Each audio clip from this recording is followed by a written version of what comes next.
Hello everyone, welcome to the series of C++ tutorials.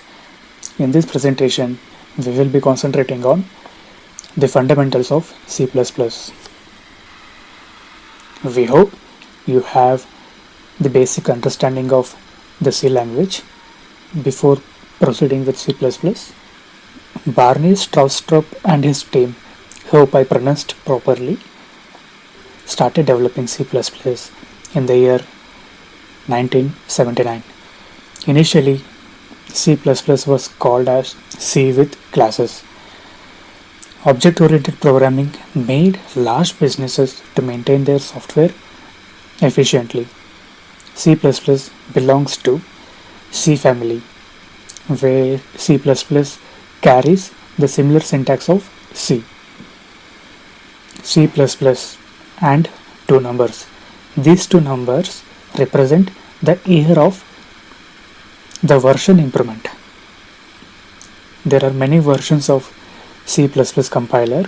The number represents on what year the improvement is made.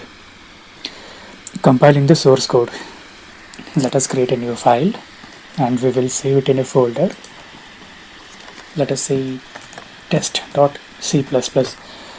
All C++ source files end with .cpp extension. Save the file. Write a simple program. Now go to the folder where the source file is saved, or you can navigate using a virtual terminal if you are using Ubuntu operating system or any Unix based operating system. I am in the same folder where the source program is. To compile the C++ source files, follow the command g++ space name of the source file. A machine executable code will be generated by the compiler. Run the program. Here we can see the output. Hello there. Comments in C++. There are two ways to write commands in C++. These commands will be discarded before compilation. Specifically, the commands are discarded in the preprocessing stage.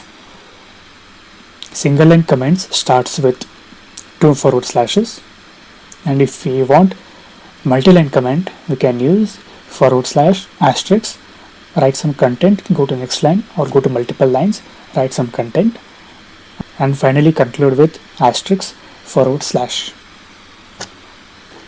Please do ignore the dot symbol next to the forward slash. This is not the part of the multi-line command. Preprocessor directives. Preprocessor directives statements can perform conditional compilation and can simplify program by replacing tokens or other source files during preprocessing stage. There are three major preprocessor directives or the classes of preprocessor directives. First one is source inclusion. A point to note, all preprocessor directives starts with hash symbol. So let us come back to source inclusion. To include a source file, type in hash include.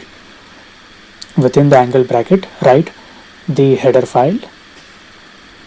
Header file could be stored in the system folders, or we can use our own header files. If the header file present in the same directory as we are working, just write the name of the header file within the double quotes. Next one is macros. Roughly, macro is similar to a variable where the name of the macro holds the statements that will be substituted during the preprocessing stage. We can define macro by typing hash define space a placeholder, or you can call it as a variable name. Then we can write our own user defined statements. And there is one more macro called undef. Generally, undef is used to undefine a macro so that we can write a function where the function name doesn't collide with the name of the macro. Next is conditional compilation. There are multiple macros for conditional compilation. We will check this practically in a program. In the first line we can see we included the predefined or inbuilt header file named IOStream. Next we are using conditional compilation directives, that is if not defined value.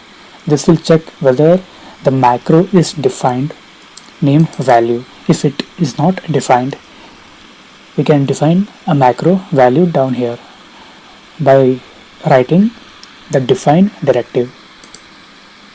And in the main program, the return type is integer and the return value is a integer. Now let us try to print the value of the macro.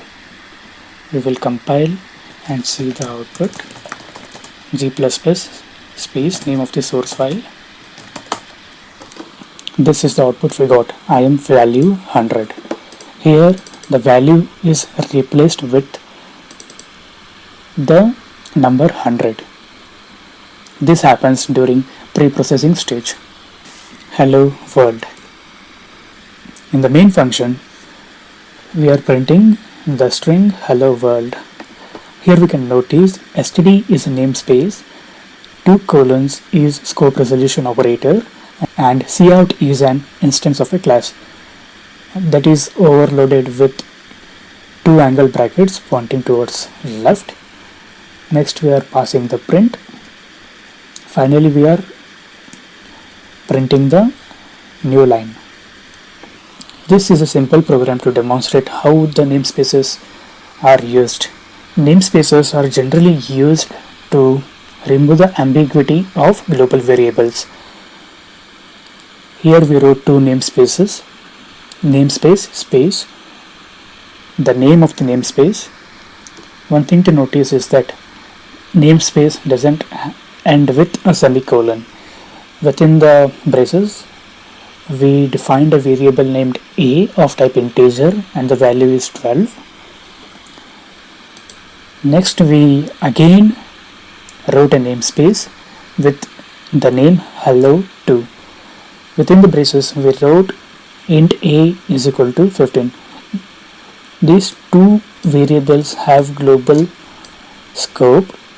In the main function, to access the namespace, type in the name of the namespace.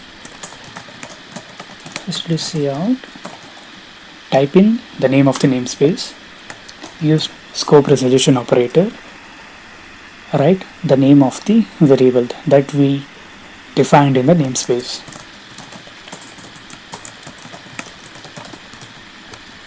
Now we will compile the program and see the output. Here we can see the value is 12. Now if we change the namespace to hello2, save the file, compile the source code and run the program, here we can see the value of a is 15. Within the namespace we can store any data including a namespace. We could have nested namespaces as well. Now we will move on to data types.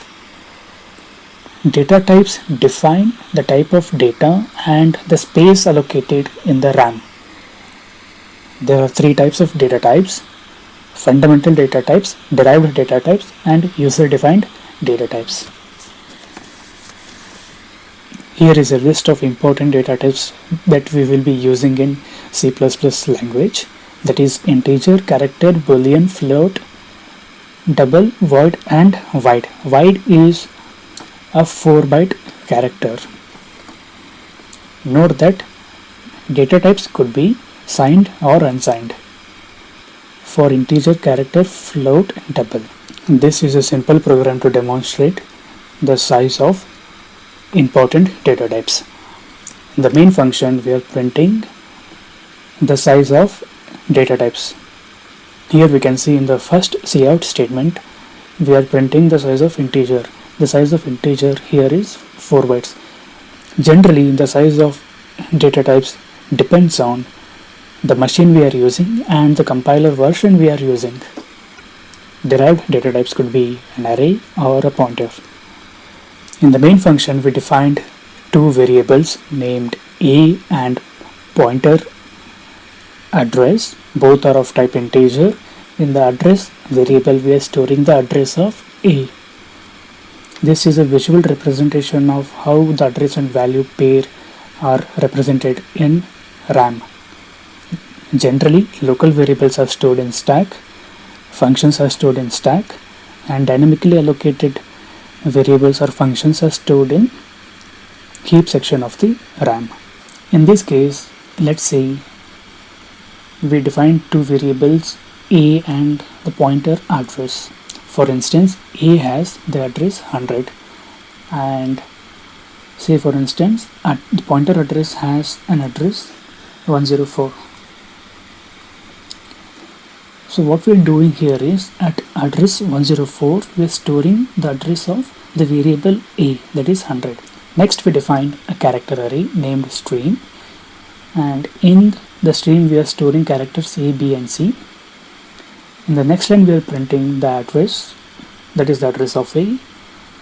Next we are printing the values of the character array. Arrays are stored with 0 index. It doesn't start with 1.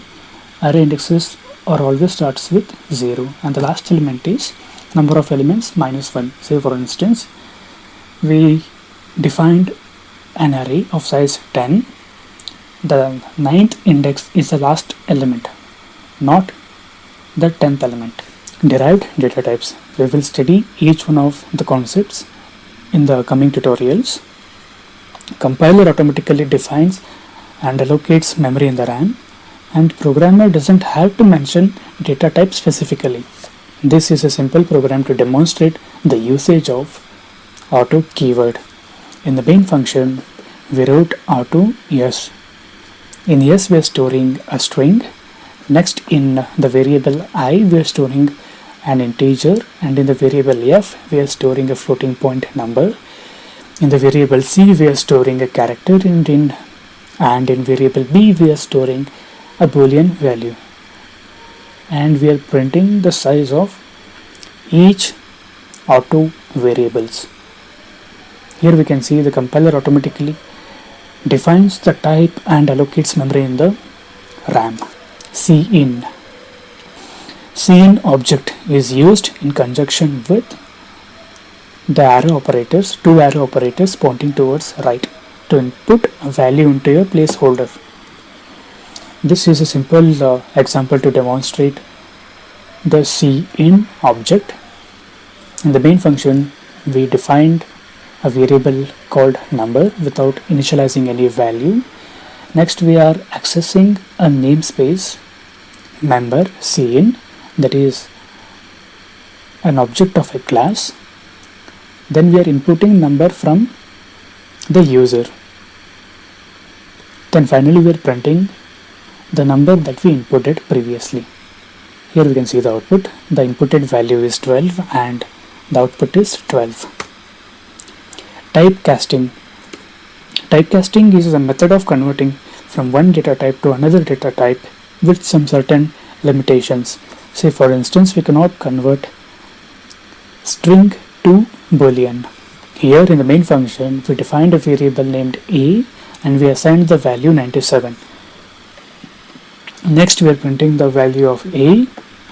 In the next statement we are typecasting the variable a to character, where the integer is converted into character. This is the output we can see, 97 and a. A is equivalent to 97 in decimal. We can refer the ASCII table for more information. This video is presented by Avari Technologies. Please do hit subscribe button to get more content. Thank you.